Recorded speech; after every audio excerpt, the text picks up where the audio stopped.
Now, right shares. So, what is meant by right shares? So, right shares, you can mark the answer from here. So, right shares, whenever a company proposes to increase, means when the company want to increase the subscribed capital. Okay. तो subscribe capital is a keyword that should be there, कि जब company अपने subscribe capital को बढ़ाना चाहती है, मतलब अपने बिजनेस में और पैसा लगाना चाहती है, तो through a further issue of shares, नया शेयर इशू करके, whenever a company proposes to increase subscribed capital, और वो कैसे बढ़ाएगी? Through the further issue of shares, it should offer such shares. और ये जो शेयर होते हैं किसको ऑफर करने चाहिए? Existing members of the company. ये तो एक बात हो गई। ठीक, जब कंपनी अपने सब्सक्राइब कैपिटल को बढ़ाना चाहती है तो कंपनी को ये सबसे पहले ऑफर करना चाहिए अपने एग्जिस्टिंग मेंबर्स को। ये कीवर्ड है जो मैं अंडरलाइन कर रहा हूँ। The shares which are so offered to existing members, ये जो शेयर्स जो ऑफर किए जाते हैं एग्जिस्टिंग मेंबर को, these are called right shares. Okay, तो इसमें खासियत क्या है? खासियत ये है, इसमें कीवर्ड्स ये है, जब कंपनी अपने सब्सक्राइब कैपिटल को बढ़ाना चाहती है तो सबसे पहले किसको ऑफर किया जाता है? सबसे पहले एग्जिस्टिंग मेंबर्स को ऑफर किया जाता है। ठीक है, then and the right of members, और वो जो राइट होती है मेंबर की, उन्हीं को सबसे पहले ऑफर किया जाता है। ये जो राइट होती है ऑफर करने की, ये उनकी राइट है सब्सक्राइब करने की। तो so offered is called right of preemption. इसको हम कहते हैं राइट ऑफ प्री एम्पशन, मतलब सबसे पहले उन्हीं का अधिकार होता है, उन्हीं की राइट होती है सब्सक्राइब करने का। कोई बाहरी आदमी पहले नहीं कर सकता है, कोई आउटसाइडर नहीं कर सकता है। ठीक, this was the right share meaning. Till here you have to mark the answer, and in board also you have to write the same words. Okay, keywords इसमें क्या क्या है? कीवर्ड्स इसमें था कि इंक्रीज करना चाहती है, whenever a company wants to increase its subscribe capital through further issue, क्योंकि शेयर तो इशू करना ही पड़ेगा। Through further issue it should offer such shares to existing members. सबसे पहले किसको ऑफर करना चाहिए? Existing members of the company. And the right of the member, ये जो राइट जो होता है सब्सक्राइब करने का मेंबर्स का, इसको हम क्या कहते हैं? Right of preemption. Okay, this was right shares. Now come to the bonus share. Bonus share आपके बुक में दिया होगा, लेकिन बोर्ड का सबसे फेवरेबल आंसर यही है, मतलब इसको माना जाता है कि सबसे बेस्ट आंसर है। तो उसको चाहे तो स्क्रीनशॉट ले लीजिए या लिख लीजिएगा बाद में। When the company have large undistributed profit, ठीक, जब कंपनी के पास ज़्यादा अनडिस्ट्रीब्यूटेड प्रॉफिट हो जाते हैं, they issue fully paid shares to their existing share holders. Fully paid, ये दूसरा कीवर्ड है, फुली पेड। फिर ये तीसरा कीवर्ड है existing share holders. Large undistributed profit, fully paid shares issue करती हैं to existing share holders free of charge, मतलब कोई इसको इशू करने के लिए कोई भी चार्ज ऑन एसेट्स नहीं किया जाता, कोई भी चार्ज नहीं लिया जाता है। ठीक है, in proportion, this is the keyword, to their existing share, जितना उन्होंने शेयर रखा हुआ है, share holdings. Okay, they are known as bonus shares. तो बोनस शेयर होता क्या है, इसको एक्सप्लेन करूँ छोटे वर्ड्स में, तो ये है, हर साल डिविडेंड देना रहता है कंपनी को। ठीक है, डिविडेंड डिक्लेयर होता है, पेड नहीं हो पाता। क्यों नहीं हो पाता? कि हो सकता है कि प्रॉफिट तो हो रहा है लेकिन उसके पास लिक्विड फंड्स नहीं है, कंपनी के पास लिक्विड फंड्स नहीं है पे करने के लिए। तो कंपनी क्या करती है, ये जो लार्ज अनडिस्ट्रीब्यूटेड प्रॉफिट रह जाता है, जो डिक्लेयर हो चुका है एज अ डिविडेंड, तो ये क्या करती है, कंपनी नहीं दे पाती, उसको शेयर में कन्वर्ट कर देती है। ठीक है, शेयर में कन्वर्ट कर देगी, यानी कि कंपनी के पास रहेगी ये शेयर, कंपनी के पास ये शेयर रह जाएगा। तो अब जो शेयर में कन्वर्ट हुआ है उसमें मेंबर्स का क्या फ़ायदा होता है? मेंबर्स का फ़ायदा होता है कि जो डिविडेंड मिल रहा था उनको पुराने शेयर्स पे तो मिलेगा ही मिलेगा, और ये जो बोनस शेयर जो उनको इशू हुआ उस पर भी डिविडेंड मिलेगा, मतलब डिविडेंड पे डिविडेंड मिलेगा। ठीक है, तो क्या मतलब है इसका? कीवर्ड्स क्या है? When the company have large undistributed profit they issue fully paid up shares, fully paid up.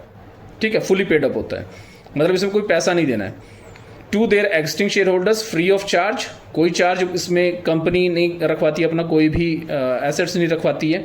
इन, और ये कैसे दिया जाता है, इन प्रोपोर्शनेट तरीके से दिया जाता है to their existing share holders. Okay, this is the answer.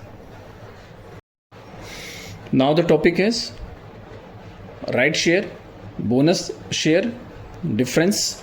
तो राइट शेयर और बोनस शेयर्स में क्या डिफरेंस है? तो first meaning, the basis of difference is meaning. तो मीनिंग में क्या है कि whenever a company comes out with further issue, जब कंपनी को जरूरत होती है फर्दर इशू करने की, शेयर्स को इशू करने की, पैसा लेने की, सब्सक्राइब कैपिटल को बढ़ाने की, तो और ये इशू कब होता है? Which is after 2 years of formation, मतलब फॉर्मेशन के 2 साल बाद राइट शेयर इशू होता है, पहला condition. When the right shares are issued, right shares are issued after the completion of 2 years of its formation. एक और कंडीशन होता है, वो इसी में आ जाएगा, और 1 year ऑफ फर्स्ट अलॉटमेंट, जो उसके पहले जो कंपनी ने शेयर इशू किया है, ऐसा कोई शेयर इशू किया है, तो उसके अलॉटमेंट में और राइट शेयर के इशू में 1 साल का गैप होना चाहिए। There should be a gap between the issue of right shares and the first allotment. तो 1 year ऑफ फर्स्ट अलॉटमेंट, इसके बाद कंपनी राइट शेयर इशू कर सकती है। तो ये याद रखिएगा और कहीं नोट्स भी बना लीजिएगा। दे मस्ट बी ऑफर्ड, और ये पहले किसको ऑफर्ड किया जाता है? They must be offered to the existing share holders, अभी हमने पढ़ा था, एग्जिस्टिंग शेयर होल्डर्स को पहले ऑफर किया जाता है। ठीक, अब बोनस शेयर क्या है? Bonus shares when a company having large undistributed profit, ये वही जो मैंने अभी इसके पहले बोनस शेयर पढ़ाया, तो वही मीनिंग उठा के लिख सकते हैं आप। ठीक है, तो बोनस शेयर्स में क्या होता था? बोनस शेयर में लार्ज अनडिस्ट्रीब्यूटेड प्रॉफिट होते थे। लार्ज अनडिस्ट्रीब्यूटेड प्रॉफिट को हम क्या करते थे? ये fully paid up as a shares हम इशू कर देते थे एग्जिस्टिंग शेयर होल्डर्स को इन प्रोपोर्शन, एक प्रोपोर्शन में ऑफ देयर शेयर होल्डिंग्स, जो उन्होंने शेयर इशू होल्ड किया हुआ है।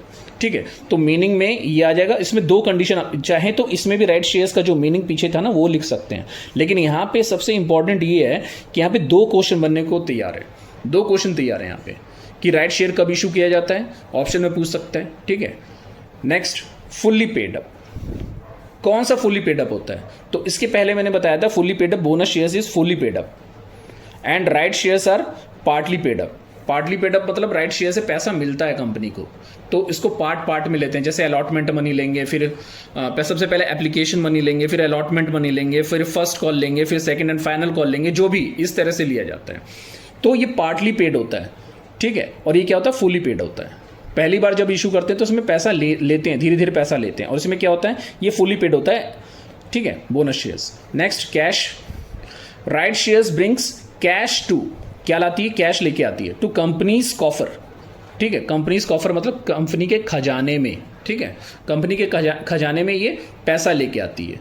और बोनस शेयर कोई पैसा लेके नहीं आती है, bonus share free of cost issue किया जाता है। ठीक है, तो bonus shares are free and hence do not add anything to the company's cash box और कंपनीज कॉफर। कंपनी के पास कोई पैसा नहीं आता है इसके इशू करने पे, और इसके इशू करने पे कंपनी के पास पैसा आता है। राइट शेयर को इशू करने में कंपनी के पास पैसा आता है। टू बी पेड फॉर, किसके लिए पैसा देना पड़ता है?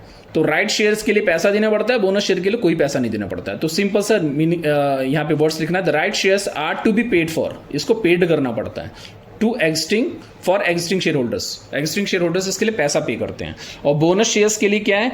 एब्सोल्युटली फ्री होता है for the existing share holders. यहाँ पे भी एग्जिस्टिंग शेयर होल्डर्स है, यहाँ पे भी एग्जिस्टिंग शेयर होल्डर्स है, सिमिलैरिटी है। लेकिन यहाँ पे क्या है? टू बी पेड फॉर है, यहाँ पे पैसा देना पड़ता है एग्जिस्टिंग शेयर होल्डर्स को, और ये क्या होता है? एब्सोल्युटली फ्री होता है। ठीक, अब आते हैं 7th पॉइंट पे, राइट ऑफ रिनंसिएशन। क्या आप किसी को ट्रांसफर कर सकते हैं? तो कौन सा शेयर्स ट्रांसफर किया जा सकता है? ये भी क्वेश्चन बन सकता है। Which shares, bonus share, right share, which one of them can be transferred? तो ट्रांसफर किसको कर सकते हैं? An existing share holders has the right, जो एग्जिस्टिंग शेयर होल्डर्स होते हैं उनकी राइट होती है, वो कर सकते हैं टू रिनाउंस ऑल, या तो पूरा और part of the shares offered to him as a right share. जो कि उन्होंने एज अ राइट शेयर्स जो उन्होंने खरीदा है उसको रिनंशिएट किया जा सकता है, कैन बी रिनंशिएटेड, उसको ट्रांसफर किया जा सकता है। ठीक है, राइट शेयर को ट्रांसफर किया जा सकता है। तो right shares an existing shareholder has the right to renounce all और part of the shares offered to him as right shares. और इसमें क्या था, no such facility is available, इसको ट्रांसफ़र नहीं कर सकते हो, ये एज अ डिलीवरी ट्रांसफ़र नहीं हो सकता है, ठीक है, कि एज अ शेयर तुम, ये नॉर्मल शेयर नहीं होता, बोनस शेयर होता है, इसको किसी को ट्रांसफ़र नहीं किया जा सकता है, ठीक है, ये याद रखना पड़ेगा।